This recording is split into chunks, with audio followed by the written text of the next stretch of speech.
నీ career path నీ చేతిలో ఉంది.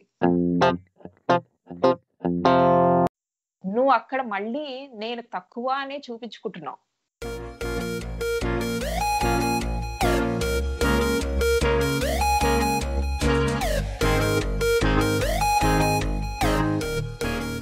నమస్కారం. ఈరోజు కార్యక్రమానికి స్వాగతం. ఈరోజు మనతోటి తన అనుభవాలు, సాఫ్ట్వేర్ ప్రయాణంలో ఉండే ఒడిదుడుకులు అలాంటివన్నీ పంచుకోవడానికి మనతో పాటు లాంగ్ టర్మ్ ఫ్రెండ్ శ్రీలత గారు నాతో పాటు ఉన్నారు. నేను అడగంగానే ఒప్పుకున్నందుకు ఆవిడకి చాలా థ్యాంక్స్.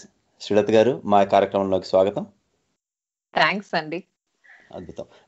ఈరోజు అంటే ఈ మాటకి మెయిన్ కారణం ఏంటంటే, ఊరికే మనం ప్రోగ్రామింగ్ లాంగ్వేజ్ నేర్చుకోవడము, ప్రోగ్రామింగ్ లాంగ్వేజ్లో ఏమన్నా టిప్స్ అండ్ టెక్నిక్స్ నేర్చేసుకుని ప్రోగ్రామర్ అయిపోవచ్చు అని చెప్పి అనుకోవడానికి కూడా లేదు. ఇప్పుడిప్పుడే మన సెకండ్ టియర్ లేకపోతే చిన్న చిన్న పట్టణాల్లో నుంచి, చిన్న టౌన్స్లో నుంచి వస్తున్న వాళ్ళకి హైదరాబాద్కి వచ్చి అక్కడ మళ్ళీ పెద్ద ఐటీ కంపెనీలో చేరి అటు నుంచి మళ్ళీ ఒక పెద్ద కంపెనీలో చేరేదాకా అసలు విషయం బోధపడదు, ఏం జరుగుతుంది ఇండస్ట్రీలో, అలానే వీటికి ఎటువంటి కష్టాలు ఉంటాయి, అలానే ఎదగాలనుకున్నప్పుడు ఏమన్నా బెస్ట్ ప్రాక్టీసెస్ లాంటివి ఉంటాయా కెరీర్లో పైకి రావడానికి, ఇవన్నీ కూడా ఎవరైనా తెలిసిన వాళ్ళు ఉంటేనో లేకపోతే వాళ్ళకి ఎవరైనా వాళ్ళ ఇంట్లోనే ఎవరైనా ప్రోగ్రామర్స్ కానీ ఎవరైనా ఉంటే తప్పించి తెలియదు. సో ఈ కార్యక్రమం ద్వారా మనం ఇలాంటి విషయాలు ఎవరికైనా ఈజీగా తెలుసుకునేలాగా చేయొచ్చు. మీ అనుభవాలు పంచుకుంటే కనుక వాళ్ళ కెరీర్లో ముందుకు వెళ్ళడానికి, అలానే ఇలా ఉంటుందా, కష్టాలు ఎలా ఉంటాయి అన్నమాట అని ముందుగానే తెలుసుకోవడానికి కొంచెం వాళ్ళని ప్రిపేర్ చేసిన వాళ్ళం అవుతాము అనే ఉద్దేశంతో ఈరోజు నాకు తెలిసిన మా ఫ్రెండ్ కాబట్టి మిమ్మల్ని పిలిచి మీ అనుభవాలు వాళ్ళతో పంచుకుంటారని చెప్పి నా మెయిన్ ఉద్దేశం అనమాట. సో మొదలు పెడదాం కార్యక్రమం. శ్రీలత గారు, మీ గురించి మీరే మా ప్రేక్షకులకి మా శ్రోతలకి చెప్తే బాగుంటుంది. నా గురించి చెప్పాలంటే నేను పూర్తిగా తెలుగులో మాట్లాడలేకపోవచ్చు అండి. కొన్నిసార్లు ఇంగ్లీష్ కొంచెం చిన్న చిన్న పదాలు కూడా ఇంగ్లీష్ దొరుకుతూ ఉంటాయి. సో దానికి బేసిక్ గా నా పేరు శ్రీలత పోకల అండి.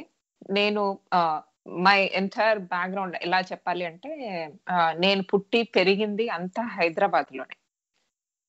సో అక్కడే మాడపాటి హనుమంతరావు స్కూల్లో నా స్కూలింగ్ అయింది.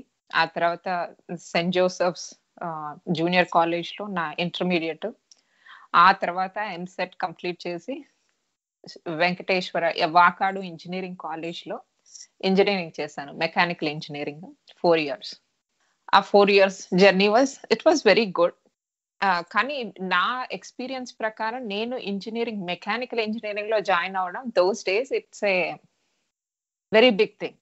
నేను జాయిన్ అయిన కాలేజ్ లోనే నాకంటే సీనియర్, అంటే నాకన్నా ఒక 2 years ముందు ఉన్న సీనియర్ ఒకే ఒక అమ్మాయి ఉండేది క్లాస్ లో. 60 మంది అబ్బాయిలు, ఒక్క అమ్మాయి అనమాట.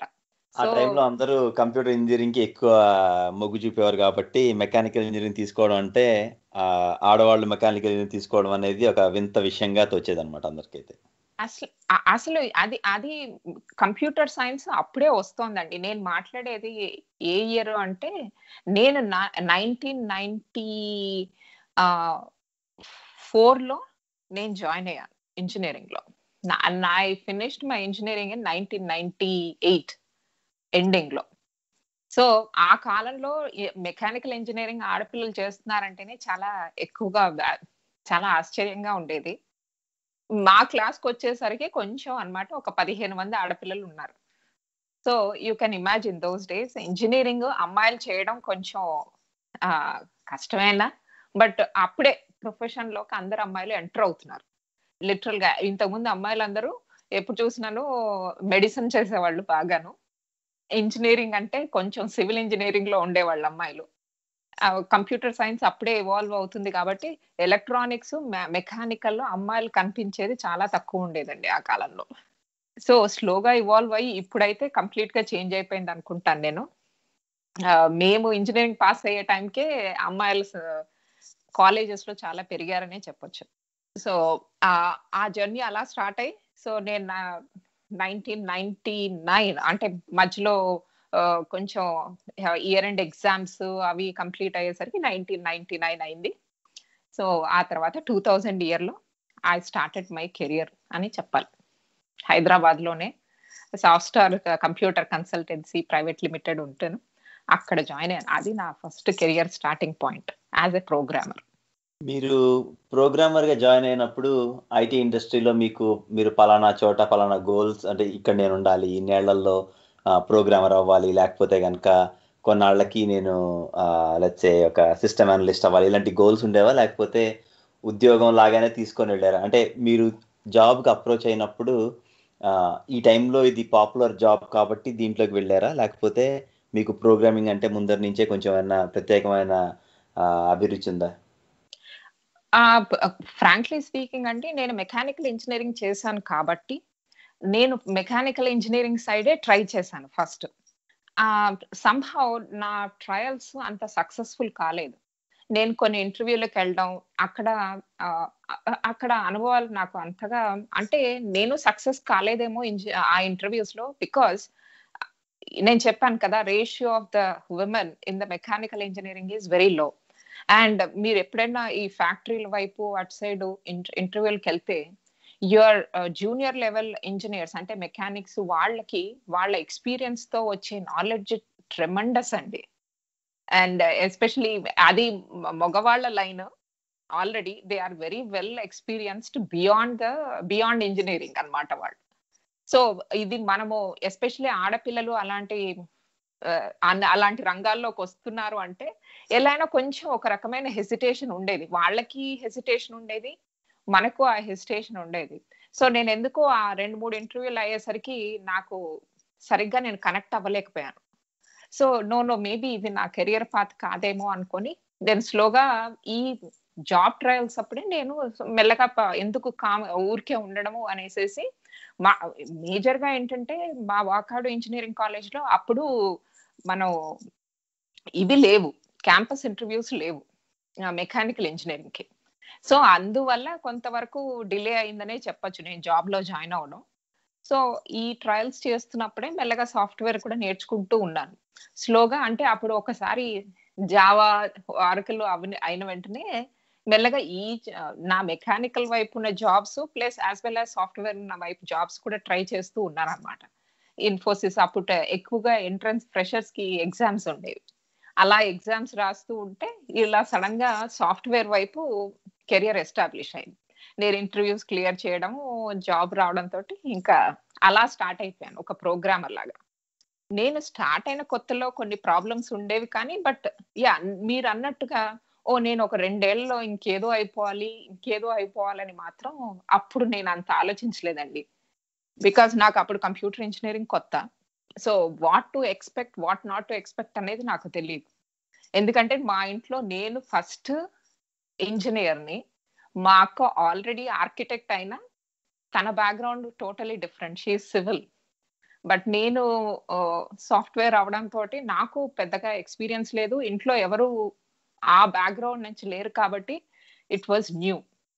సో అలా జర్నీ స్టార్ట్ అయింది యాజ్ ఎ ప్రోగ్రామర్. బట్ ఒక రకంగా చెప్పాలి అంటే మనం ఎంత బాగా నేర్చుకోగలిగితే అంత పైకి రాగలము అనే ఒక కాన్ఫిడెన్స్ వచ్చింది. అది నేను ఫస్ట్ 2 సంవత్సరాల్లో నేర్చుకున్న లెసన్ అన్నమాట. It's all depends on us. అది అమ్మాయి అయినా సరే అబ్బాయి అయినా సరే ఫస్ట్ 2 years. ఆ తర్వాత స్లోగా కెరియర్ తో పాటు అన్ని అదే ఏంటంటే అప్పటి నుంచి అమర్నాయి అన్నమాట. మెల్లమెల్లగా కెరియర్ లో ఒక్కొక్క అడుగు పైకేస్తూ వచ్చాను. ఇంకోటి, నాకు మీతో పరిచయం అయ్యి ఐ థింక్ ఒక 2008 లో కదా, 2008 లో మనం ఐ థింక్ పనిచేయడం స్టార్ట్ చేసాం కలిసి. 2008 నుంచి తర్వాత మీరు వేరే జాబ్ కి ఐ థింక్ 2014 లో ఐ థింక్ 7 years దాకా పనిచేసేట్టున్నాం మనం కలిసి, ఎవరు ఇంకా ఎక్కువ. 2015 ఏప్రిల్ దాకా పనిచేసామండి. సో ఈ టైంలో 2015 సెప్టెంబర్ దాకా పనిచేసామండి మనం. ఓకే. సో ఈ నెలల్లో అంటే నేను మీ దగ్గర నుంచి గమనించింది, నేను అంటే ఇప్పుడు వెనక్కి తిరిగి ఆలోచించుకుంటే నాకు ఇండస్ట్రీలో ఒక బ్యాడ్ ప్రాక్టీస్ ఉంటుంది. అంటే నార్మల్గా ఏంటంటే స్టీరియో టైప్ చేస్తారు, అంటే ఒక్కొక్కళ్ళని ఒక డబ్బాల్లో వేసేస్తారు అనమాట ఇండస్ట్రీలో. అంటే ఇప్పుడు నేను పనిచేసిన కంపెనీలో, అలాగే నాకు తెలిసిన ఫ్రెండ్స్, ఈవెన్ నా వైఫ్ సాఫ్ట్వేర్లో ఉంటూ తన అనుభవాలు పంచుకుంటున్నది కూడా ఇలాంటివి అప్పుడప్పుడు వింటూ ఉండేవాడిని అనమాట. ఏంటంటే అమ్మాయిలు అయితే కనుక మీరు క్యూఏ పనే చేసుకోండి, లేకపోతే కాక ఏముందిలే హస్బెండ్తో పాటు యూఎస్కి వచ్చి ఉంటారు, క్యూఏగా వచ్చేసి ఉంది జాబు, లాంటి మాటలు చాలా వింటూ ఉండేవాడు అనమాట. అలాంటి వాతావరణంలో నుంచి మీరు చాలా స్ట్రాంగ్గా ఒక ఇంజనీర్ లాగా మీ రిక్వైర్మెంట్స్ మీరు గ్యాదర్ చేసుకుంటూ మీ ప్రాజెక్ట్స్ మీరు డెలివర్ చేస్తూ ఒక స్ట్రాంగ్ ఉమెన్ లాగా నాకు అనిపించారు అప్పుడే. అంటే ఈ ఉమెన్ మ్యాన్ అని చెప్పి తేడా చూపెట్టను, కానీ పనిచేసేటప్పుడు ఆ తేడా కనిపించకపోవడం కూడా ఒక గొప్ప విషయమే ఈ కాలంలో. అంటే ఎలా అంటే ఇంత స్టీరియో టైప్డ్ మైండ్, మనం ఎంత కాదనుకున్నా హ్యూమన్ బీయింగ్కి చాలా బయాసెస్ ఉంటాయి. అంటే ఇప్పుడు నాకు ఎటువంటి బయాసెస్ లేవు, నేను అందరినీ సమానంగా చూస్తాను అని చెప్పి నేను చెప్పడం కూడా అబద్ధం అవుతుంది. ఎందుకంటే చాలా హిడెన్ బయాసెస్ ఉంటాయి. ఒక పేరు చూడంగానే వీళ్ళు ఇది చేస్తూ ఉండొచ్చు, లేకపోతే ఇది చేస్తూ ఉండొచ్చు అనే హిడెన్ బయాసెస్ చాలా ఉంటాయని చెప్పి నేను నమ్ముతాను చాలా. అలాంటి వాటిలో నుంచి మీరు చాలా కాన్ఫిడెంట్గా మీ రిక్వైర్మెంట్లు మీరు గ్యాదర్ చేసుకుంటూ, మీరు మీ ప్రోడక్ట్ మేనేజర్స్తో మాట్లాడుతూ, మీరు సక్సెస్ఫుల్గా ప్రోడక్ట్స్ డెలివర్ చేస్తూ అవన్నీ నేను చూడడం జరిగింది కదా. సో అందుకనే మిమ్మల్ని ఇంటర్వ్యూకి పిలిచి మీరు ఆ ట్రాన్స్ఫర్మేషన్, మీరు ఆ మెకానికల్ నుంచి కంప్యూటర్ సైన్స్కి వచ్చి అటు నుంచి ఒక మల్టీనేషనల్ కంపెనీలో జాబ్ చేస్తూ మళ్ళీ ఇక్కడికి వచ్చి యుఎస్లో ఇక్కడ ఒక పెద్ద ఫైనాన్షియల్ ఫర్మ్లో పనిచేస్తున్నప్పుడు ఆ ఇనీషియల్ ప్రోగ్రామర్కి ఈ ప్రాజెక్ట్ లీడ్గా ఉండే టైంకి, అంటే నేను చూస్తున్నప్పుడు ఉన్న శ్రీలత గారికి మధ్య ఆ ట్రాన్స్ఫర్మేషన్కి మీరు ఏమన్నా ఎక్కువ శ్రమ పడాల్సి వచ్చిందా, లేకపోతే అది న్యాచురల్గానే మీకు ఆ మేనేజ్మెంట్ స్కిల్ అది ఉందా ముందర నుంచే? నేను ఎలా చెప్పాలి అంటే అండి, డెఫినెట్ గా మీరు చెప్పిన పాయింట్లు చాలా కరెక్ట్ అండి. స్టీరియో టైపింగ్ అనేది చాలా ఉండేది. నేను స్టార్ట్ చేసిన నా కెరియర్ స్టార్ట్ చేసిన 2000 ఇయర్ లో అప్పుడు కూడాను ఆడపిల్లలు తక్కువే సాఫ్ట్వేర్ రంగంలో, ఇప్పుడున్నంతగా లేరు. అప్పుడు కూడా విపరీతమైన డామినేషన్ ఉండేదండి. మగపిల్లలు ఇంకా ఎక్కువ టీజ్ చేసేవాళ్ళు ఆడపిల్లల్ని. ఏముందిలేండి, ఎంతకాలం పనిచేస్తారు, రేపు పెళ్ళైపోతే మానేస్తారు కదా అని. ఇదే కామెంట్ నేను నా ఇంజనీరింగ్ లో కూడా విన్నాను చాలా టైంలో. ఏముంది, మీరు చదువుకుంటారు, వస్తారు, పెళ్లి చేసేసుకుంటారు, మానేస్తారు, ఆ తర్వాత మీరు ఉద్యోగం చేసినా చేయకపోయినా పెద్దగా అవసరం లేదు అనే కామెంట్స్ నేను చాలా మందినే విన్నాను. అంటే ఇట్స్ ఆల్ వన్స్ పర్స్పెక్టివ్ అని అనుకుని మనం మూవ్ అవ్వాలి, డిప్రెస్ అవ్వకూడదు అనేది నేను చాలా స్ట్రాంగ్ గా నేర్చుకున్నాను. నాలో ఒక రకమైన స్ట్రాంగ్నెస్ ఉండడానికి కారణం ఏంటంటే అండి, నా బ్యాక్గ్రౌండ్. నాకు మా మమ్మీ డాడీ మా ఇంట్లో పిల్లల్ని ఎంత సమానంగా చూసారో, వీళ్ళందరికన్నా నాకు ఎక్కువగా ఇన్ఫ్లుయెన్స్ అయింది నేను మా అమ్మమ్మ గారి వల్ల. ఆవిడ ఆ కాలంలో తను చదువుకోలేదు పెద్దగాను, కాకపోతే మా తాతగారు ఆవిడని చాలా ఎంకరేజ్ చేసి ఆవిడ చేత ఇంగ్లీష్ పుస్తకాలు కూడా చదివించేవారు. ఆవిడ తెలుగు ఎంత అనర్గళంగా మాట్లాడగలిగేవారు, ఇంగ్లీష్ కూడా అంత బాగా మాట్లాడేవారు. అంతేకాకుండా మాకు బోల్డ్ అని కథలు చెప్పేవాడు. అసలు మేము చదువుకునే టైంలో మమ్మల్ని ఎంకరేజ్ చేసి, మా ఫ్యామిలీలో మా పెద్దవాళ్ళు ఏమైనా అన్నా సరే మమ్మల్ని అందరినీ నేను ఒక వాలీబాల్లో కానీ బ్యాడ్మింటన్ లో కానీ నేను ఈ 2 గేమ్స్ ఆడాను. నేను నేషనల్స్ ఆడి, అంటే ఏపీ స్టేట్ ని రిప్రజెంట్ చేసే స్టేజ్ కి ఎదిగాను అంటే కారణం ఆవిడ నా లైఫ్ లో లేకపోతే నిజంగా నేను ఇంత ఎదుగుండేదాన్ని కాదేమో. కానీ బట్ ఆవిడ ఇన్ఫ్లుయెన్స్ నా మీద ఎప్పుడు, షీఈస్ వెరీ లెజెండరీ అని చెప్పొచ్చు. నా లైఫ్ లో నేను ఈ రోజు ఇక్కడ ఉన్నాను అంటే కారణం ఆవిడ ఇన్ఫ్లుయెన్స్ నా మీద ఎప్పుడూ ఉంటుంది. She's one of the very strongest women I ever saw. ఆవిడ ఇన్ఫ్లుయెన్స్, మరి మీ స్పోర్ట్స్ బ్యాక్గ్రౌండ్, మీ థాట్ ప్రాసెస్ని ఏమన్నా వేరేగా ఇన్ఫ్లుయెన్స్ చేసాయి అనుకోవచ్చా? ఇప్పుడు లెట్స్ సే ఎవరన్నా ఇప్పుడు మా అన్నయ్య వాళ్ళ అమ్మాయిలో, లేకపోతే మా చెల్లెలు కూతురు, ఎవరో ఒకళ్ళు ఇప్పుడిప్పుడే జూనియర్ కాలేజీల్లో నుంచి ఇంజనీరింగ్లోకి ఎంటర్ అయ్యి వాళ్ళు రేపు కెరీర్ మొదలు పెడదాం అనుకుంటున్నప్పుడు వాళ్ళకు కూడా ఇలాంటి అనుభవాలు ఇప్పుడు కొంచెం మీ కాలంలో కన్నా, అంటే మీరు చదువుకుంటున్నప్పటికీ ఇప్పటికీ ఇంకొంచెం సమాజం కాస్త పరిణితి చెందింది అనుకొని వారికి ఇంత ఇబ్బందులు రాకపోవచ్చు అనుకోవచ్చు. కానీ కాకపోతే ప్రస్తుతం నేను అంటే ఎన్నిసార్లు మనం మీడియా న్యూస్ ఏం చూస్తున్నా కూడా, ఈవెన్ ఇక్కడ కూడా కాలిఫోర్నియా లాంటి ప్లేసుల్లో కూడా మనం ఇంకా ఈ బయాస్ ఇన్ ఇండస్ట్రీ అనేది చూస్తూనే ఉంటాము. ఇక్కడ కూడా బాగా అండర్ రిప్రజెంటెడ్ గ్రూప్స్ని రిప్రజెంట్ చేయండి అని చెప్పి, అలానే ఇంటర్వ్యూస్ చేసుకుంటున్నప్పుడు బయాస్ లేకుండా చూసుకోండి అని చెప్పి మనకి బోల్డ్ ట్రైనింగ్స్ ఇస్తూ ఉంటారు కదా. అంటే డెఫినెట్లీ ఇంకా సమాజంలో ఆ బయాస్ అనేది ఉంది అని చెప్పి నేను నమ్ముతున్నాను. కాబట్టి వాళ్ళకి ఇలాంటి స్పోర్ట్స్ బ్యాక్గ్రౌండ్ లేకపోతే ఉంటే ఉపయోగపడుతుంది అంటారా వాళ్ళకి? తప్పకుండా అండి. ఎందుకంటే నేను చెప్తాను ఏంటంటే, మనం చదువు ఎంత ఇంపార్టెంటో స్పోర్ట్స్ ఈజ్ ఆల్సో ఇంపార్టెంట్ అని నేను చెప్తాను.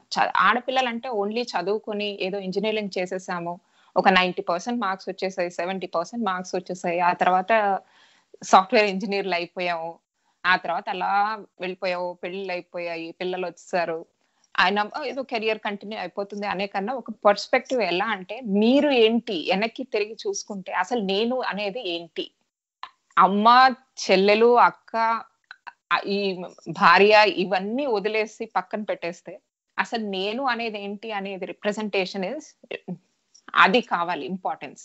ఏ అమ్మాయికైనా నా ఉద్దేశంలో వెనక్కి తిరిగి చూసుకుంటే, రేపు నేను వెనక్కి తిరిగి చూసుకుంటే నాకు అలాగే అనిపిస్తుంది, ఓ నేను మంచి స్పోర్ట్స్ గర్ల్ ని, ఐ కెన్ ఎంకరేజ్ పీపుల్ అనేసి. దెర్ ఆర్ పీపుల్ లైక్, చెప్పాలి అంటే స్టార్టింగ్ లో అండి ఎవరు కెరియర్ స్టార్ట్ చేసినా మా టైంలో ఇంకా మేము చాలా ఇన్నోసెంట్ గా ఉండేవాళ్ళు. ఐ థింక్ బికాస్ మాకు అప్పుడు ఇంత సోషల్ మీడియా లేదు, ఫస్ట్ ఆఫ్ ఆల్ ఫోన్సే లేవు, నేను జాబ్ చేసే వరకు నాకు చేతిలో ఫోనే లేదు. So you can imagine the situations that time we faced. అప్పుడు అసలు మీరు బయాస్ అంటున్నారు, నేను చాలా ఫేస్ చేశానండి. అంటే it's not a sexual harassment, it's like a ego harassment. నేను అసలు ఫస్ట్ జాబ్ స్టార్ట్ చేసిన వెంటనే నా సెకండ్ బాస్ అలాగే ఉండేవాడు. There was a harassment, like నువ్వు ఇంజనీరింగ్ చేసి వచ్చావు, నీకు ఈ జాబ్ కాకపోతే ఇంకొక జాబ్ వస్తుంది, నీలో అలా అనే, నువ్వు ఆడపిల్లవి, హౌ కెన్ యూ డామినేట్ అస్ అనే యాటిట్యూడ్ నేను చాలా మందినే చూశాను. కాకపోతే అండి మనం ఒకటి ఆలోచించుకోవాలి, మన చుట్టూ ఉన్న ప్రపంచంలో అండి చెడ్డవాళ్ళు ఉంటారు, మంచి వాళ్ళు ఉంటారు, మనల్ని హరాస్ చేసి కిందకి లాగేసే వాళ్ళు ఉంటారు, అరే ఈ అమ్మాయి పడిపోతుందే అనేసి పైకి లాగే వాళ్ళు ఉంటారు. నా జీవితంలో నేను చూసిన 2 కోణాలు ఉన్నాయండి. ఒకళ్ళు నన్ను కిందకి లాగేస్తుంటే ఇంకొకళ్ళు వచ్చి, లేదు మేడం మీలో ఈ టాలెంట్ ఉంది, మీరు ఇది చేయగలరు అని ఎంకరేజ్ చేసిన వాళ్ళు కూడా ఉన్నారండి. సో నేను ఒక స్టేజ్ లో చాలా డిప్రెస్ అయిపోయాను. చుట్టూ ఉన్న మనుషులు ఏంటంటే, ఈవెన్ నేను ఫస్ట్ టైం జాబ్ లో జాయిన్ అయినప్పుడు కూడా ఆ ఆఫీస్ లో కూడా 10 మంది అబ్బాయిలు ఉంటే 2 అమ్మాయిలు ఉండేవాళ్ళం. సో మీకు ఆ రేషియో ఏంటో మీకు అర్థమైపోతుంది. బాస్లు అందరూ మగవాళ్ళే, వాళ్ళందరం మధ్య నుంచి నెగ్గుకుంటూ రావడం. ఆ కాలంలో అదో రకమైన చూపులు కూడా ఉండేవి మనకి ఇండియాలో. ఫ్రాంక్లీ స్పీకింగ్ నేను అలాంటివి మాట్లాడొచ్చో మాట్లాడకూడదో నాకు తెలియదు, కానీ ఇది షో ఫర్ అందరికి, అంటే ఇప్పుడు అమ్మాయిలు అబ్బాయిలు తెలుగు మాట్లాడే వాళ్ళందరికీ కాబట్టి. సో అలాంటివన్నీ ఫేస్ చేస్తామండి. అంటే నేనే ఫేస్ చేశాను, ఇంకెవరు ఫేస్ చేయరా అని అంటే కాదు. I think every women go through this when they start there careers. But all, నేను చెప్పాను కదా, మంచి వాళ్ళు ఉంటారు, చెడ్డ వాళ్ళు ఉంటారు. ఈ పర్స్పెక్టివ్ మనం ఎక్కువగా ఆలోచించుకోవాలి. ఎప్పుడు when you are very much depressed, అరే నా చుట్టూ ఎవరు లేరు, నాకెవరు సహాయం చేయరా అంటే ఎక్కడో ఒక చోట ఏదో ఒక వెలుగు కనపడుతుంది అనేది నా అభిప్రాయం. సో నన్ను అలా ఎంకరేజ్ చేసి తెచ్చిన వాళ్ళు కూడా ఉన్నారండి. ఒక స్టేజ్ లో నేను అసలు జాబ్ మానేద్దాం అనుకున్నాను, ఆ హరాస్మెంట్ భరించలేక. నిజంగా బాసే హరాస్ చేస్తుంటే మీరు ఇంకెవరికి వెళ్ళి చెప్పుకుంటారు చెప్పండి? కరెక్ట్, అవును. సో పక్క నుంచి, అంటే నాకు లక్కీగా ఏంటంటే నాకు 2 బాస్లు ఉండేవాళ్ళు. ఒక ఆయన ఇంత హరాస్ చేస్తుంటే ఆయనకి ఇంకొక బాస్ కి అర్థమైంది. ఒక రోజు పిలిచి చాలా మాట్లాడాడు ఆయన నాతోటి. ఆయన ఒకటే చెప్పాడు, నాకు ఒక చెల్లెలు ఉంటే నేను ఇలాగే చెప్తాను చెల్లెలకి కూడాను, నీ కెరియర్ పాత్ నీ చేతిలో ఉంది. There are these career and personal life are ఇప్పుడు రైలు పట్టాలు లాంటివండి. ఎలా అంటే ఇవి ప్యారలల్ గానే ఉండాలి తప్పిస్తే ఇవి కలవకూడదు ఎక్కడ. ఎప్పుడైతే నీ పర్సనల్ లైఫ్ నీ ప్రొఫెషనల్ లైఫ్ కలిసిపోయాయో అప్పుడు ఇంకా నీ జీవితాన్ని నువ్వు లీడ్ చేయలేవు. ఎందుకంటే ఓవర్లాపింగ్ అన్నమాట. నీ ప్రొఫెషనల్ లైఫ్ వచ్చి పర్సనల్ లైఫ్ లో పర్సనల్ లైఫ్ వెళ్ళి నీ ప్రొఫెషనల్ లైఫ్ ని డిస్టర్బ్ చేసినా అవి ఇంకెప్పుడు కలిసి, అంటే నీ కెరియర్ డిస్టర్బ్ అయిపోతుంది, ఎస్పెషల్ నీ పర్సనల్ లైఫ్ కూడా డిస్టర్బ్ అయిపోతుంది. ఆ రోజు ఆయన కూర్చోబెట్టి 1 గంట సేపు నేను ఉద్యోగం మానేస్తాను అని చెప్పినప్పుడు ఆయన నాకు 1 గంట సేపు క్లాస్ తీసుకున్నాడు. అందులో ఆయన చెప్పింది ఈ ఒక్క పాయింట్ నేను నా జీవితంలో మర్చిపోలేను. నువ్వు బ్యాలెన్స్ చేయవలసిన సలహా ఇదండి. నేను సో ఆయన చెప్తున్నాను ఇచ్చిన కదా. కాన్ఫిడెన్స్ మీకు ఆ డిప్రెషన్ లో నుంచి బయటకు వచ్చి మీకు ఫైన్ అందరూ ఒకటేలాగా ఉండరు అనే నమ్మకాన్ని కల్పించింది. డెఫినెట్ గా నేను అదే చెప్తాను, అందుకే మీకు ముందే చెప్పాను, ఎంత చెడ్డ వాళ్ళు ఎలా ఉంటారో మంచి వాళ్ళు కూడా అలాగే ఉంటారు, మీరు డిప్రెస్ అయినప్పుడు వాళ్ళ పైకి లాగే వాళ్ళు కూడా ఉంటారు అనేసి. సో ఆయన నిజంగా ఆ రోజు ఒక గంట సేపు నాతో మాట్లాడడం తోటి, ఆ ప్లేస్ ఇమ్మీడియట్ గా నన్ను ఇంకొక డివిజన్ కి చేంజ్ చేయడం తోటి, అక్కడున్న లీడ్ నన్ను ఎంకరేజ్ చేసి, no no you can do this, మీరు ఎలా అనుకుంటారు ఇలా చేయలేరు అనేసి, చలో చేయండి మీరు నాతో పాటు కూర్చొని చేయండి అని చెప్పి. సో అలా నా కెరియర్ స్టార్ట్ అయిందండి. నేను స్టార్ట్ చేసిన కెరియర్ లో నేను ప్రోగ్రామర్ గా జాయిన్ అయిన వెంటనే నేను ఎప్పుడూ ఏది అనుకోలేవు, ఓ నేను ఇదైపోతాను అదైపోతాను అని. నేను ఒకటే ఆలోచించింది అప్పుడు స్టేజ్ లో, నేను ఆలోచించింది ఏంటంటే టేక్ యాజ్ ఇట్ కమ్స్. అలా స్టార్ట్ అయింది నా కెరియర్. అలాగే మెల్లమెల్లగా ఒక్కొక్క అడిగే వేసుకుంటూ టీమ్ లీడర్ గా నేను యాక్సెంచర్ లో జాయిన్ అయ్యాను. సో అక్కడ కూడా కొన్ని ప్రాబ్లమ్స్ ఉంటాయి, అమ్మాయిల్ని ట్రీట్ చేసే విధానాలు తేడా ఉంటాయి. మనము పేరుకే మల్టీనేషనల్ కంపెనీస్ అనుకుంటామండి. ఇక్కడ అన్ని సమానమే అని చెప్పుకోవడానికి చాలా బాగుంటాయి, కానీ there is a difference, A men versus a women. అది ఆ డిఫరెన్స్ నేను ఇండియాలో చూసాను, ఇంకా ఎక్కువ ఉంది ఇండియాలో. బట్ ఇక్కడికి వచ్చిన తర్వాత కూడా ఇక్కడ కూడా ఆ డిఫరెన్సెస్ ఉన్నాయండి. కాకపోతే ఇవన్నీ ఆలోచిస్తూ ఉంటే, ఓ వీళ్ళు నన్ను ఎప్పుడు తొక్కేస్తున్నారు అనే ఆలోచన మనకు వచ్చిందనుకోండి, అది మనల్ని డిప్రెస్ చేస్తుందే తప్పించి ఎంకరేజ్ చేయదు. సో ఆ పాత్ని పక్కన పెట్టి, ఓకే వీళ్ళు నన్ను డిప్రెస్ చేస్తున్నారు, నేనేం చెయ్యాలి అనే ఒక్క ఆలోచనతో ఇంకొక వాట్ ఈస్ మై నెక్స్ట్ అనేసి ఆలోచిస్తూ వెళ్ళిపోతే అది ప్రాబ్లమాటిక్ కాదు అని ఈ రోజుకి నేను అలాగే అనుకుంటానండి. There is always a positive side and there is a negative side to.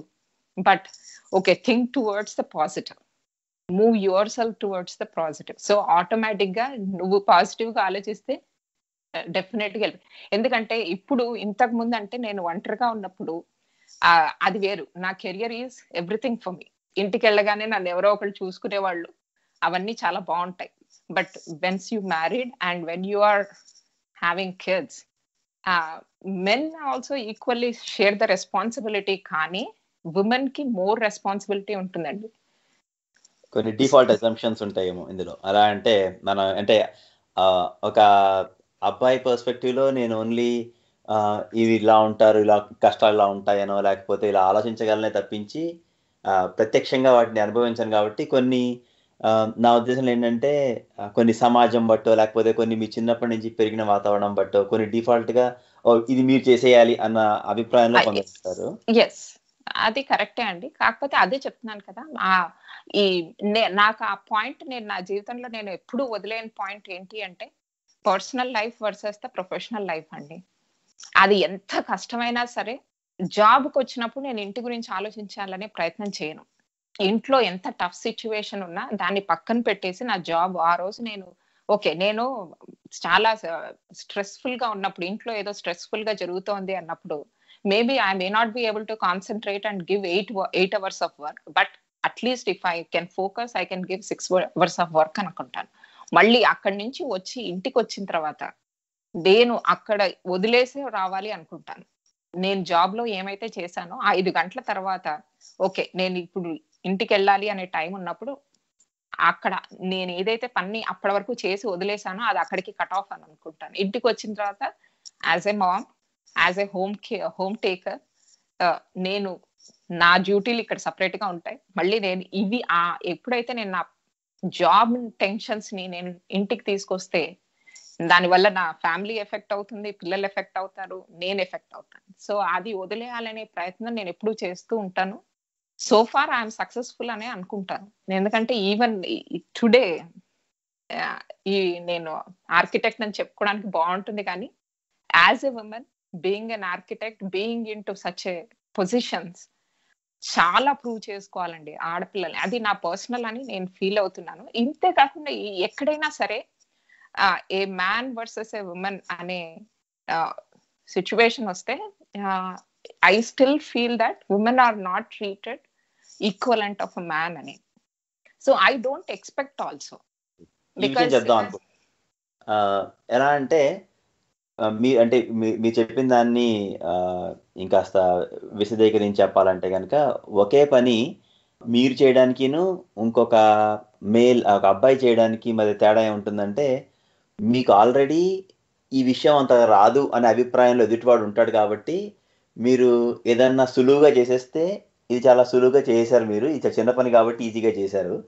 కష్టపడి చేస్తే గనక మీరు అదే ఇంత చిన్న పని కూడా కష్టపడి చేస్తున్నారు అనే అభిప్రాయం ఉంటుంది. అదే ఒక అబ్బాయి చేసేటప్పుడు వాడు ఏదైనా చాలా ఈజీగా చేశాడు అనుకోండి, వాడికి ఆల్రెడీ చాలా తెలిసే ఉంటుంది, అందుకని కష్టమైన పని కూడా ఈజీగా చేశాడు అని చెప్పి ఒక అభిప్రాయం వస్తుంది. అంటే ఇలాంటి కాన్వర్సేషన్ నేను నా శ్రీమతి కూడా ఐటీ ఇండస్ట్రీలో ఉంది కాబట్టి మేము ఆడుకునే రకరకాల మా మధ్య జరిగే బోల్డ్ సంభాషణలో నుంచి నాకు అర్థమైన విషయం ఇదనమాట.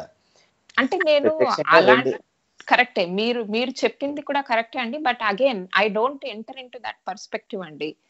అదే చెప్పాను కదా, నేను ఎప్పుడైతే నేను అలా ఆలోచించడం మొదలెట్టానో నాకే ఎఫెక్ట్ వస్తుంది. అది నేను డిప్రెస్ అవ్వడం మొదలెడతాను అనమాట.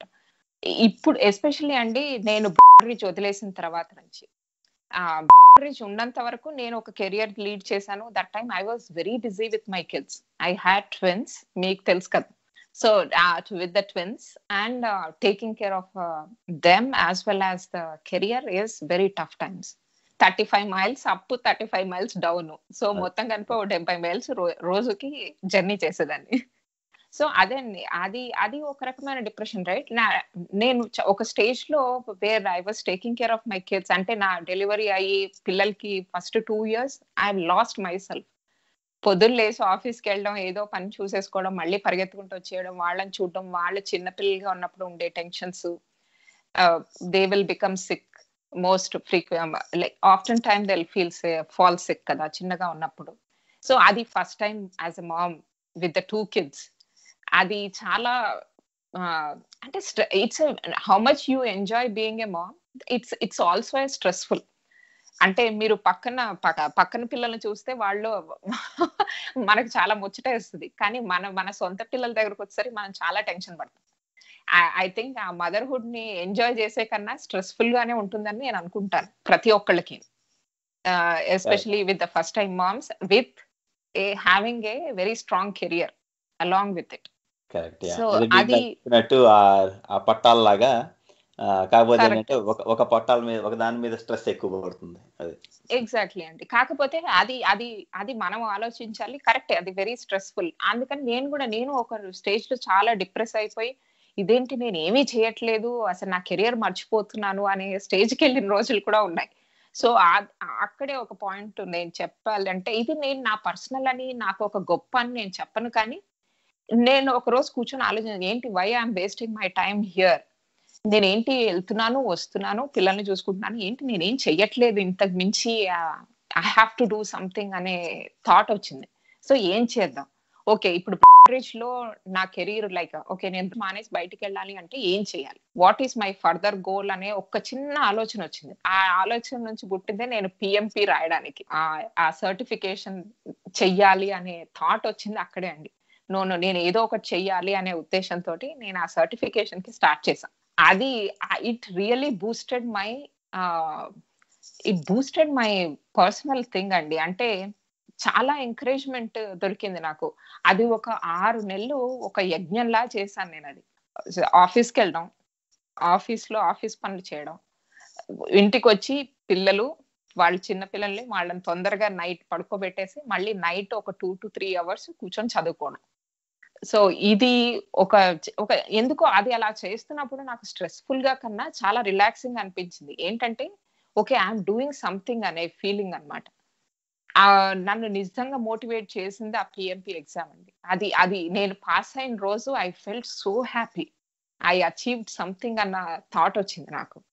ఎందుకంటే ఇంత స్ట్రెస్ఫుల్ లైఫ్ లో పిల్లలు ప్లస్ కెరియర్ ప్లస్ ఏమీ చేయలేకపోతున్నాము అనే ఫీలింగ్ లోంచి బయటకు వచ్చి నేను ఏదో చెయ్యగలను అనే థాట్ రావడం అనేది ఈ పిఎంపి సర్టిఫికేషన్ నాకు చాలా స్ట్రెంగ్త్ ఇచ్చిందనే చెప్పాలి. సో దట్ ఈస్ చెప్పండి. సో ఈ మీ కెరీర్ పాత్ లో మీరు ఎదుగుతున్నప్పుడు, ఇప్పుడు మనం బయాసెస్ గురించి మాట్లాడాము. మీరు చిన్నప్పుడు అంటే ఇన్ ద సెన్స్ మీరు జాబ్ లో చేరినప్పుడు ఈ రేషియో డిఫరెన్సెస్ వల్ల, ఇప్పటికీ ఐ థింక్ రేషియో డిఫరెన్స్ అనేది ఈవెన్ యుఎస్ లో కన్నా ఇండియాలోనే ఇంకా రేషియో బెటర్ గా ఉంది అనిపిస్తుంది నాకు. అంటే యుఎస్ లో ఉండే ఐటీ కంపెనీస్ లో ఇంకా మనకి రేషియో చాలా అబ్బాయిలు పనిచేసే దానికి అమ్మాయిలు ఎంతమంది ఉన్నారు అనే రేషియో చాలా డిఫరెంట్ గానే ఉంది ప్రస్తుతానికి. రైట్. రైట్. అది ఉందండి. ఎక్కడైనా ఆ రేషియో అనేది ఇంకా కొంతకాలం ఉంటుందనే అనుకుంటున్నాను నేను. కాకపోతే అదే చెప్తున్నాను. మనని అది అది తినేయకుండా చూసుకోవాలి. సో ఇప్పుడు హ్మ్. ప్రస్తుతానికి మనం పర్సనల్‌గా మీరు అనుభవించింది అవి విన్నాం గానీ, ఈ ఈ కాలిఫోర్నియాలో ఇంకా కొన్ని స్టేట్స్‌లోను ప్రస్తుతానికి ఏం చేస్తున్నారంటే, ఇలాంటి బయాస్‌ని ఎదుర్కోవడానికి ఒక certain percentage of seats or management బోర్డ్స్‌లో లేకపోతే ఈ టెక్నాలజీ కంపెనీల్లో టాప్ సీట్స్‌లో కాస్త రిజర్వేషన్ అమ్మాయిలకి కల్పించాలి అని చెప్పి ఆర్ యాక్చువల్‌గా కొన్ని ఆర్డర్స్ కూడా జారీ చేసినట్టున్నారు. వాటి మీద మీ అభిప్రాయం ఏంటి? అంటే అది అదొక పాజిటివ్ స్టెప్ కింద చూస్తారా? లేకపోతే మళ్ళీ అంటే మనకెప్పుడు ఇండియాలో మనం కాన్స్టెంట్‌గా ఫేస్‌బుక్‌లోను వాటిలోను ప్రో రిజర్వేషన్, అగెయిన్స్ట్ రిజర్వేషన్ అనేది ఎప్పుడు చూస్తూనే ఉంటాం కాబట్టి, I think we are in a better position. అంటే మనకి దీని మీద మాట్లాడేందుకు ఇంకాస్త ఎక్కువ వెసులుబాటు ఉంది అనుకుంటున్నాను. మీరేమనుకుంటున్నారు దీని మీద? అంటే అండి చూడండి అమ్మాయి, అబ్బాయి అనే ఆలోచన మన నేను చాలా సార్లు ఒకటే అనుకుంటానండి. నేను అమ్మాయిని కాబట్టి నన్ను వీళ్ళు ఇలా ట్రీట్ చేస్తున్నారని. అబ్బాయి అయ్యుంటే నేనింకా మంచి బెటర్ పొజిషన్‌లో ఉండేదాన్ని అని. ఒక్కొక్కసారి ఆ థాట్ వస్తూ ఉంటుంది. కానీ ఈ రిజర్వేషన్ అనేది నాకెందుకో నచ్చదండి. నువ్వు అక్కడ మళ్ళీ నేను తక్కువ అనే చూపించుకుంటున్నావు. ఆ అమ్మాయి తక్కువ అని బహిరంగంగా ఒప్పుకున్నట్టుగా ఉంటుందనమాట. అంటే ఉంది. ఎక్కడో ఉంది అది. తప్పకుండా మ్యాన్ వర్సస్ వుమెన్ రేషియో అనేది దేర్ ఈస్ ఎ డిఫరెన్స్ కదండీ! And at the same time yes women empowerment is needed. మీరంది కరెక్టే.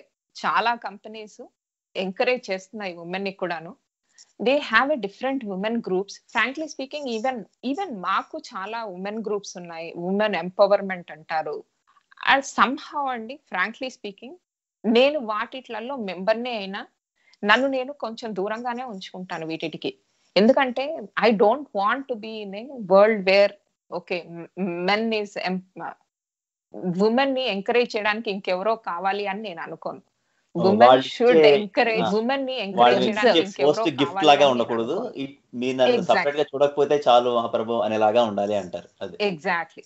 నేను ఆ ఉద్దేశంతోటి ఈ రోజు కూడా నేను పని చేసేటప్పుడు ఎప్పుడూ అలాగే అనుకుంటానండి. ఫస్ట్ నేను అదే అనుకుంటాను. నాకేమి నువ్వు స్పెషల్ ట్రీట్‌మెంట్ ఇవ్వకు యాస్ ఎ వుమన్. నా బలాలు, నా బలహీనతలేంటో నాకు తెలుసు. అండ్ యాస్ మై బాస్ అంటే నేను ఎవరికైతే రిపోర్ట్ చేస్తున్నానో వాళ్ళకి నా బలాలు, బలహీనతలు తెలుసు. మెన్, వుమెన్ అనేది పక్కన పెట్టేస్తే.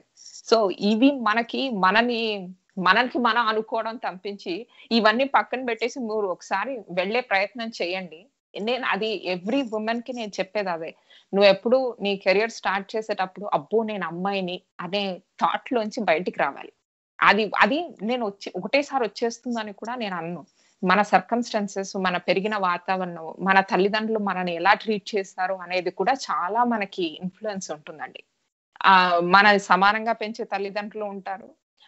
మనల్ని సమానంగా పెంచని తల్లిదండ్రులు ఉంటారు. But it's all depends on పాపం వాళ్ళ సర్కమ్‌స్టాన్సెస్ కూడా చూసుకోవాలి. తల్లిదండ్రుల సర్కమ్‌స్టాన్సెస్ కూడా చూసుకోవాలి. సో, అవన్నీ పక్కన పెడితే నిజంగా టాలెంట్ ఉంటే వుమెన్ అయినా, మెన్ అయినా ముందుకెళ్ళగలరు అనే అభిప్రాయం నాది. మనం అది. ఎప్పుడు చూడండి నన్ను ఎవరో డిప్రెస్ చేశారు అనుకుంటూ వెళ్తే నేను డిప్రెస్‌గానే అయిపోతానండి. అది నన్ను తొలిచేస్తూ ఉంటుంది కదా! నేను పీస్‌ఫుల్ లైఫ్ లీడ్ చేయలేను. Whether it is a professional life or a personal life. ఇవన్నీ పక్కకి నెట్టుకుంటూ yes there is something else for me అని ముందుకెళ్తూ ఉంటేనే లైఫ్ విల్ లీడ్.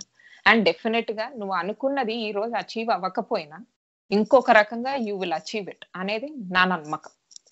సో ఇప్పుడిప్పుడే కాలేజీల్లోకొచ్చి మళ్ళీ ఇండస్ట్రీలోకి రాబోతున్న వాళ్ళకి ఒక సాఫ్ట్‌వేర్ ఫీల్డ్‌లో 15 ఏళ్లుగా ఉంటూ ఇండస్ట్రీని దగ్గర నుంచి చూసి ఒక లైవ్ సిస్టమ్స్ ప్రస్తుతానికి ప్రొడక్షన్‌లో రన్ అవుతున్న సిస్టమ్స్ మీద పనిచేశారు. అవి ఇంకా పనిచేస్తున్నాయి. వాటి మీద ఇంకా పనిచేస్తారు అనే పరిస్థితిలో ఉన్న మీరు ఏ సలహా ఇస్తారు? అంటే వాళ్ళకి మీరు మీ ఎక్స్‌పీరియన్స్‌లో నుంచి అండ్ మామూలుగా సక్సెస్‌ఫుల్ స్టోరీస్ అంటే మనం ఎప్పుడో ఒక ఇండస్ట్రియలిస్ట్ స్టోరీయో లేకపోతే సీఈఓ అయిపోయిన వాళ్ళ స్టోరీయో అవే మనకి పేపర్స్‌లో ఇస్తాయి. కాకపోతే నా ఉద్దేశం ప్రకారం ఎవ్రీబడీ ఈజ్ ఎ సక్సెస్ అన్నమాట. అంటే వాళ్ళ ఉద్యోగాలు వాళ్ళు చక్కగా కాన్ఫిడెంట్‌గా చేసుకుంటున్నారు అనేదే ఒక గొప్ప సక్సెస్. అది ఎవరైనా అంటే అమ్మాయైనా, అబ్బాయైనా వాళ్ళ సర్కమ్‌స్టాన్సెస్ నుంచి వాళ్ళు ఈదుకుంటూ పైకొచ్చి వాళ్ళు చేస్తుంటారు కదా! సో, మీరు ఈ సాఫ్ట్వేర్ ఆర్కిటెక్ట్గా ఉంటున్న ఈ పొజిషన్ నుంచి మీరు ఈ కొత్తగా కాలేజీకి వచ్చే వాళ్ళకి మీరు ఏం చెప్పొచ్చు మీరు అంటే వాళ్ళకి కాస్త మోరల్ బూస్టర్గా లేకపోతే కనుక ఒక పాత్ ఇచ్చేట్టుగా మీరేం మాట్లాడచ్చు? పాత ఇచ్చేటట్టుగా మాట్లాడాలి అంటే నేను అంత పెద్దదాన్ని అవునో కాదో నాకు తెలియదు కానీ బట్ నేను చెప్పాను కదా నేను ఒకటే ఫాలో అవుతాను యాజ్ మై మెంటర్ సెడ్ నా బిగినింగ్ ఆఫ్ ద కెరియర్ లో ఇది ఎప్పుడు career plus personal life especially for women it should treated as it's రైలు పట్టాలు లాంటివండి. అవి ఎప్పుడు మర్జ్ అవ్వకూడదు, ఎప్పుడు అవి ప్యారలల్ గానే ఉండాలి. అప్పుడే మీరు సక్సెస్ సాధించగలరు. ఇవి ఎప్పుడైతే ఓవర్‌లాప్ అయిపోతాయో నేను చాలా మంది అమ్మాయిల్ని ఇప్పటికి చూస్తున్నానండి. పాపం అంటే నేను అమ్మాయిలే అలా చేస్తున్నారని అనట్లేదు కానీ, ఎందుకంటే అబ్బాయిలు కూడా పాపం కొంతమంది they don't know how to manage. ఈ ఇంటికొచ్చి గూడా రాత్రి దాకా కూర్చొని పని చేస్తూ ఉంటారు. మళ్ళీ వెళ్ళిపోయి ఆఫీస్‌లో కూర్చొని ఇంట్లో ఏవో కరెంట్ బిల్ కట్టుకోలేదనో, ఆ వాటర్ బిల్ కట్టుకోలేదనో అక్కడ ఆఫీస్‌లో కూర్చొని ఆ పనులు చేస్తూ ఉంటారు. So, that's all comes to ఎవరైనా సరే అబ్బాయైనా, అమ్మాయైనా సరే వాళ్ళకి కావాల్సింది ఫోకస్ అండ్ ఒక హావింగ్ ఏ ఎయిమ్. నేనేం కావాలి? నేను ఈ ఉద్యోగంలోకొచ్చాను. ఈ ఉద్యోగం నుంచి నేనేం ఆశిస్తున్నాను? నేను వెళ్ళి వచ్చేస్తే చాలా? లేకపోతే నన్ను నేనుగా ఏదన్నా నేను ప్రూవ్ చేసుకోవాలా? అనే ఒక ఆలోచనతో ముందుకు వెళ్తే డెఫినిట్‌గా అంతా బావుంటుంది అని నేను చెప్తాను. డెఫినిట్‌గా ఎంతమంది చెడ్డవాళ్ళుంటారో మన జీవితంలో, అంతమంది మంచి వాళ్ళు కూడా ఉంటారు అనేది నా నమ్మకం. ఈ సో ఇది మంచి విషయం. ఇందులో ఈ మీరు చెప్పిన ఆఫీస్‌ని, ఇంటిని దూరంగా పెట్టాలి అనే విషయం మీద ఒక ఆఖరిగా ఒకటి అడుగుతాను. అంటే ఇది అడగడానికి కారణాలు వేరే ఉన్నాయి. తర్వాత మళ్ళీ మనం మాట్లాడదాం వాటి మీద. ఎలా అంటే తప్పకుండా. ఒక ఒక మేనేజర్ ఉన్నాడనుకోండి. ఒక మేనేజర్ అంటే ఒక డెలివరీ మేనేజర్ ఒకడు ఉన్నాడు కంపెనీలో. వాడి దృష్టి నుంచి చూస్తే ఒక అబ్బాయి లేతే ఒక అమ్మాయి ఎవరో ఒకళ్ళు ఇల్లు, ఆఫీసు మర్చిపోయి ఎప్పుడు ఆఫీస్ పని చేస్తూ ఒక 16 గంటలు పనిచేసేవాళ్ళు మన ఇండస్ట్రీలో బోలెడుమంది. పర్టిక్యులర్‌లీ అవును. మనకో అంటే భారతీయులకి ఆ చెడ్డ పేరు కూడా ఉంది. అంటే ఇల్లు సంగతి మర్చిపోయి ఓన్లీ ఆఫీస్ పని చేసి మిగతా వాళ్ళ మీద ప్రెషర్ పెంచుతున్నారు అని. అవును. అలాంటి వాళ్ళని వాళ్ళ మేనేజర్స్ నార్మల్‌గానే ఎంకరేజ్ చేస్తూ ఉంటారు. ఎందుకంటే వాడి వల్ల వాడి పని త్వరగా అయిపోతుంది కాబట్టి. మనం రైట్. ఇంటినిను, ఆఫీస్‌ని దూరంగా పెడదాం అనుకుని, మనం 8 గంటలు ఇక్కడ, ఇంటికెళ్ళి మళ్ళా పని చేసుకుందాం అనుకుంటే గనక కెరీర్‌లో వెనకబడిపోయే ప్రమాదం ఉంటుంది అని అందరూ భయపడుతూ ఉంటారు. అండ్ అది నిజం గూడా. అంటే మనం గనక చూస్తే ఎలాంటి వాళ్ళు కెరీర్‌లో పైకి వెళ్లారు అని మన 10, 15 ఏళ్ల కెరీర్‌లో మనం చూస్తే గనక ఇండియాలో నేను పని చేస్తున్నప్పుడు చూసాను చాలామంది 18 గంటలు, 19 గంటలు పని చేసేసి వాళ్ళ మేనేజర్‌లతో తెగ మంచి పేరు తెచ్చుకున్న వాళ్ళు ఉన్నారు. అలానే నేను కరెక్ట్‌గా ఇలానే ఉంటాను అన్న వాళ్ళు కంపెనీస్‌లో నుంచి ఫైర్ అయిన వాళ్ళు ఉన్నారు. సో, దీన్ని మీరెప్పుడన్నా ఈ విషయంలో ఆలోచించారా? ఇదో ప్రమాదం ఉంది. నేను రిస్క్ తీసుకుంటున్నాను. అయినా సరే ఇలానే చేస్తాను అని జెప్పి అనుకున్నారా? నేనొకటి చెప్తానండి ఇక్కడ. మీరు 12 గంటలు, 18 గంటలు అనే మాట పక్కన పెడితే, అసలు నేను ఎందుకు 12 గంటలు, 18 గంటలు పని చేయాలి అనేది ఒక క్వెషన్. ఎవరైనా you are paid for 8 hours అండి. మనము ఒకటి ఆలోచిస్తాను హర్ష గారు. చాలా మంది మన చుట్టూ ఉన్న మనకి పియర్ ప్రెషర్ చాలా ఎక్కువండి. అవునంటారా? కాదంటారా? మనం అవును. ఎప్పుడు పక్కన తప్పకుండా. వాళ్ళని చూసుకొని ఏదో కంపేర్ చేసుకొని, అయ్య బాబోయ్! వాడికేదో ఉంది మనకి లేదు అనేసుకునే తత్వంలో ముందుకెళ్ళిపోతున్నాం. ఎప్పుడు చూసినా మనం పక్కన వాడికి నాకన్నా ఎక్కువ అనే థాట్‌లో ముందుకెళ్తున్నాం కాబట్టి మనకి మీరన్నారు చూసారా? ఈ 18 గంటలు, 17 గంటలని. నేను నా కెరియర్ స్టార్టింగ్‌లో అండి when I am not married నేను చేశాను. చేయలేదని చెప్పట్లేదు. There are so many days I worked in the office itself. Especially ఇండియాలో పనిచేసేటప్పుడు డే అండ్ నైట్స్ వర్క్ చేసిన పొద్దున్నెళ్తే ఉద్యోగానికి మళ్ళీ మరుసటి రోజు పొద్దున్న వచ్చిన సందర్భాలు కూడా ఉన్నాయి. అది కొన్ని సందర్భాల్లో పని చేయాలేమోనండి. అది పెళ్లి చేసుకున్న తర్వాత నువ్వు అమ్మవయిన తర్వాత చేయలేను అనే పరిస్థితి రాకూడదు. నేను అవసరాన్ని బట్టి చెయ్యాలి అనేది చాలా ఇంపార్టెంట్ అక్కడ. అడమెంట్‌గా సో కూడా ఉండకూడదు. మీ అవసరం అక్కడ ఉంది ఆ రోజు. ఆ రోజు మీకొక పనుంది. ఇప్పుడు ఆ పని అవుతే కానీ ముందుకెళ్ళలేడు. ఇప్పుడు నా వల్ల పని ఆగిపోతుంది అని అనుకోండి. డెఫినిట్‌గా నేను ఇంటికి ఫోను చేసి, నేనొక గంట, గంటన్నర ఆలస్యంగా వస్తాను. అని చెప్పి ఆ గంటన్నర ఆలస్యాన్ని అది పని గబగబా పూర్తి చేసి ఆ తర్వాత ఇంటికి వచ్చేసి spend your time at the family. But ఇక్కడికి వచ్చేసిన తర్వాత కూడా మళ్ళీ దాని గురించి ఆలోచిస్తూ ఉంటే you will not achieve anything అనేది ఇట్స్ వర్క్ లైఫ్ బ్యాలెన్స్ అండి. At the end of the day నేను చాలా మందిలో గమనించింది ఏంటంటే అది నేనేదో అచీవ్ చేశాను అని కాదు. ఇది నా పర్స్పెక్టివ్ మాత్రమే. మనుషులు వర్క్ లైఫ్ బ్యాలెన్స్ అనేది నేర్చుకోవాలండి. ఫస్ట్ ఆఫ్ ఆల్ మనకి మనం రెస్పెక్ట్ ఇవ్వడం అనేది అలవాటు చేసుకోవాలి. నేను ప్రతి ఒక్కళ్ళకి చెప్పేది అదే. ఎంత టాప్ పొజిషన్స్ లో ఉన్న వాళ్ళైనా అండి, ఎంత చిన్న పొజిషన్స్ లో ఉన్న వాళ్ళైనా, ఎప్పుడైతే వాళ్ళు నేను లేనిది ఈ కంపెనీ లేదు అనుకుంటే అది భ్రమ మాత్రమే. నువ్వు లేకపోతే ఎన్నో నడుస్తాయి, కానీ నేను లేనిది నా ఫ్యామిలీ లేదు అంటే ఎస్, దట్ ఈస్ ట్రూ. నేనే నా ఫ్యామిలీకి హెడ్ని, నేనే నా ఫ్యామిలీ. ఇప్పుడు నేను లేకపోతే నా పిల్లలు ఏమైపోతారు, what happens to my family అనే ఆలోచన అనేది చాలా ఇంపార్టెంట్. కంపేర్ టు నేను లేకపోతే కంపెనీ ఏమైపోతుంది, ఆ ఆలోచన మానేయండి. నువ్వు లేకపోతే కంపెనీ ఏమీ అవ్వదు. ఈ ఒక 4 రోజులు వాళ్ళు మీరు లేకపోతే ఒక 4 రోజులు వాళ్ళు కష్టపడతారేమో, కాకపోతే 5వ రోజు సెటిల్ అయిపోతాం. ఇంకొకడెవడో వచ్చి మిమ్మల్ని రీప్లేస్ చేస్తారు. That is true. Let's live in a truthful world అండి. అదే నేను చెప్తున్నాను, మనకి మనం నిజం చెప్పుకొని ఉండాలి. అంతేకాని అమ్మో నేను లేకపోతే కంపెనీ ఏమైపోతుంది అనే థాట్ లో ఎప్పుడు పనిచేయకూడదు. కంపెనీలు అనేవి ఉంటాయి.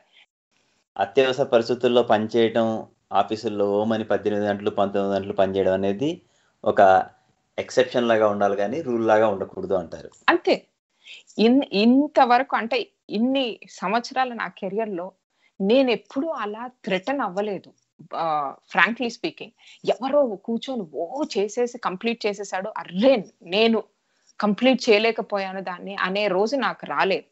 నేను ఎప్పుడు నన్ను కంపేర్ చేసుకోను, ఎందుకంటే నేనేంటి అనేది నేను ఆలోచన నాకు చాలా ఇంపార్టెంట్ అనేది నా అభిప్రాయం. మీరు సెట్ ద ఎక్స్పెక్టేషన్. డెఫినెట్ గా ఈ రోజు మిమ్మల్ని చూడకపోయినా 4 రోజుల తర్వాత డెఫినెట్ గా చూస్తారు. సో అదే నేను చెప్తున్నాను, అది set the expectation, lead the life the way you wanted. Please don't come under any pressure అని నేను అంటాను. There will be always a pressure, but lead it the way you wanted. ఒక్కసారి స్టెప్ బ్యాక్ వేసుకుని మనని మనం చూసుకుంటే, okay నేను చేస్తున్నానా కరెక్ట్ గా అని అనుకుంటే డెఫినెట్ గా అందరం ఒక కరెక్ట్ పాత్ లో ఉంటాము అనేది నా అభిప్రాయం. సో కెరీర్ ఉమెన్ అవ్వాలి అంటే ఈ రోజు మనం శ్రీలత గారితో మాట్లాడిన విషయాలు బట్టి మనం అంటే అట్లీస్ట్ మనం అంటాం కన్నా కూడా నేను తెలుసుకున్న విషయం, కెరీర్ ఉమెన్ గా ఉండాలి అంటే కనుక ఫ్యామిలీ విషయాల్లో రాజీ పడాల్సిన అవసరం లేదు. ఒక సక్సెస్ఫుల్ కెరీర్ ఉమెన్ గా కూడా మీరు ఎదగచ్చు. అలానే ఫ్యామిలీని కూడా చాలా చక్కగా ఇందాక శ్రీలత గారు చెప్పినట్టు ఒక రైలు పట్టాలలాగా రెండింటినీ సమంగా ముందుకు తీసుకెళ్లొచ్చు అని చెప్పి మనం తెలుసుకున్నాం. ఇందులో మనము అంటే నార్మల్గా అయినా మనం సినిమాలు చూసినా లేకపోతే సోషల్ డిస్కోర్స్ లో మనం చూస్తే కనుక ఫ్యామిలీ వర్సెస్ కెరీర్ అనే ఒక సిచ్యువేషన్ ని తీసుకొస్తారు అమ్మాయిల విషయంలో.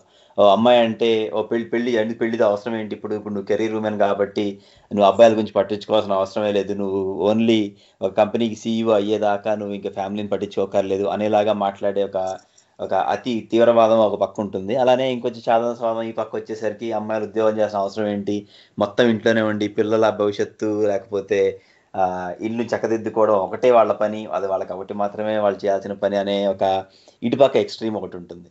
సో అంత ఎక్స్ట్రీమ్స్ లో ఉండకుండా రెండింటినీ సక్సెస్ఫుల్ గా ముందుకు తీసుకెళ్లొచ్చు అని చెప్పి మీరు సందేశిద్దాం అనుకుంటున్నారు. Is it correct? తప్పకుండా అండి. యా, అంటే మీరు స్ట్రాంగ్ గా ఉండమని చెప్తున్నాను నేను. ఎప్పుడు there will be a balance of life. మీరు ఆ బ్యాలెన్స్ ని కనుక్కున్న రోజు డెఫినెట్ గా మిమ్మల్ని మీరు అచీవ్ చేసుకోగలరు, రెండిటికి బ్యాలెన్స్ చేయగలరు అనేది నా ఉద్దేశం. అవసరం.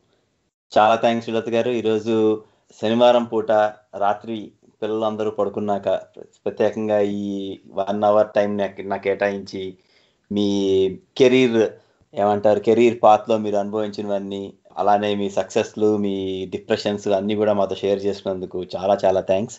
ఇది వింటున్న వాళ్ళకి ఇది ఉపయోగపడుతుంది అని చెప్పి నేను ఆశిస్తున్నాను. సో చాలా థ్యాంక్స్ అండి హర్ష.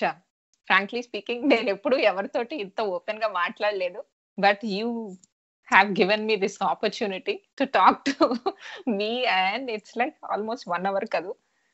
చాలా బాగుందండి. This is my first interview. But నేను ఎంతవరకు ఏం మెసేజ్ ఇచ్చానో తెలియదు, కానీ ఎంపవర్ యువర్ సెల్ఫ్ అని మాత్రం చెప్పగలుగుతాను అమ్మాయిలకి ఎస్పెషల్లీ.